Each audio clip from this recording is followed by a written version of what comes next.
11 September એટલે દિગ્વિજય દિવસ.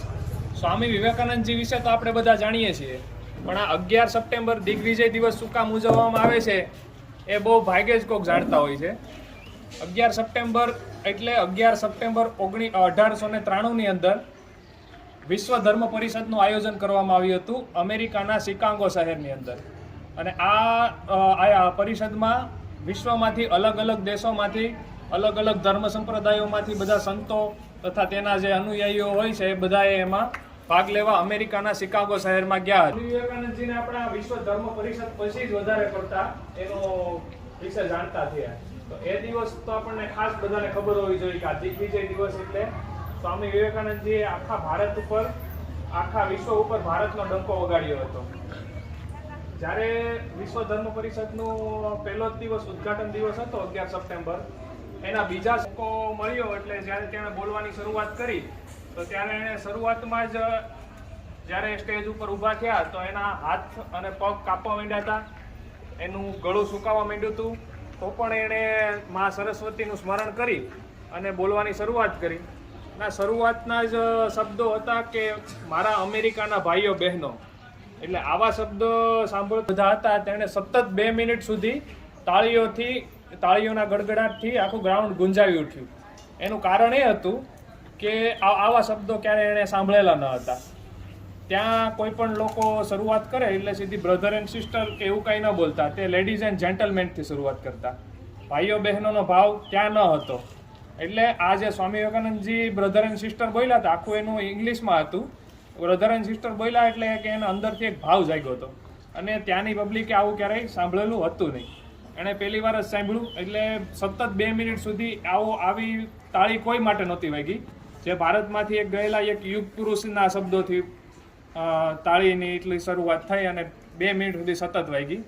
પછી સ્વામી વિવેકાનંદજી પોતાનું ભાષણ ચાલુ કરે છે અને એમ કહે છે કે હું પૂર્વના એક એવા દેશમાંથી આવું છું કે જ્યાં લોકો સમસ્ત પૃથ્વી છે, જે આખી વિશ્વ છે, આખું પૃથ્વી એને એક પરિવાર માને છે. વસુધૈવ કુટુંબકમની ભાવના સાથે હું અહીંયા તમારી જોડે મારા અમેરિકાના ભાઈઓ તથા બહેનોને મળવા આવ્યો છું.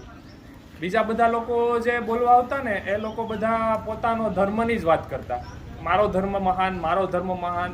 સ્વામી વિવેકાનંદે મારો દેશ મહાન ત્યાંથી શરૂઆત કરી કે મારા દેશમાં સાર્વભૌમત્વ, બંધુત્વની ભાવનાવાળો દેશ છે. અમે જે લોકોને પોતાના દેશમાંથી પણ કાઢી મૂક્યા, રોમનોએ યહૂદીઓને એના દેશમાંથી હકાલી કાઢ્યા હતા, ઈરાનમાંથી પારસીઓને હકાલી કાઢવામાં આવ્યા હતા, એવા બધાને અમે ત્યાં રક્ષણ આપ્યું અને ત્યાં રહેવા પણ દીધા. અને જ્યારે ત્યારે પછી એના દેશમાં પાછી પરિસ્થિતિ સુધરી ત્યારે અમે ત્યાં એને પાછો વસવાટે કરાવ્યો. બીજા કોઈ દેશમાં આવું નહોતું. ભારતે ક્યારેય કોઈ પણ દેશ ઉપર હુમલો નથી કર્યો. હંમેશા બધાને સાચવા જ છે. બીજા દેશમાંથી જાય એવા કોઈ ઉપર હુમલો નથી કર્યો. આશરા ધર્મનું પાલન કરેલું ભારતના તમામ રાજા રજવાડોએ એ સમયમાં. બીજા બધા દેશમાં એવું હતું નહીં. આવું સામાન્ય 4 થી 5 મિનિટનું ભાષણ સ્વામી વિવેકાનંદજીએ દીધું. એ 4 મિનિટના સામાન્ય ભાષણમાં આખું વિશ્વ ધર્મ પરિષદ જે હતી એ જાણે સ્વામી વિવેકાનંદજી ચલાવતા હોય એવું એક આખું વાતાવરણ ઊભું થઈ ગયું હતું. વિશ્વ ધર્મ પરિષદની હકીકતમાં એ લોકોનું કેવું એમ હતું કે વિશ્વ ધર્મ પરિષદનું આયોજન એટલે કરવામાં આવ્યું છે અમેરિકા ખંડની શોધ થઈ એના માટે વિશ્વ ધર્મ પરિષદનું આયોજન કરવામાં આવ્યું હતું. પણ હકીકત એવી નહોતી. હકીકત કંઈક આખી દુનિયામાંથી તમામ લોકોને ત્યાં બોલાવવામાં અને ત્યાં આમંત્રણ આપ્યું હતું. પણ આ સ્વામી વિવેકાનંદજીના શબ્દો છે કે તે હકીકત નથી. હકીકત એવી હતી કે એ લોકો જ મહાન બતાવવા માંગતા હતા કે અમારો ધર્મ જ મહાન, અમારો દેશ જ મહાન, અમે સર્વશ્રેષ્ઠ છીએ. સ્વામી વિવેકાનંદજીએ જ્યાં એનું ભાષણ દીધું એનીથી આખી બાજી પલટી ગઈ અને વિશ્વ ધર્મ પરિષદ ઉપર એક ભારતનો દિગ્વિજય થયો. એના માટે આપણે દિગ્વિજય દિવસ ઉજવીએ છીએ.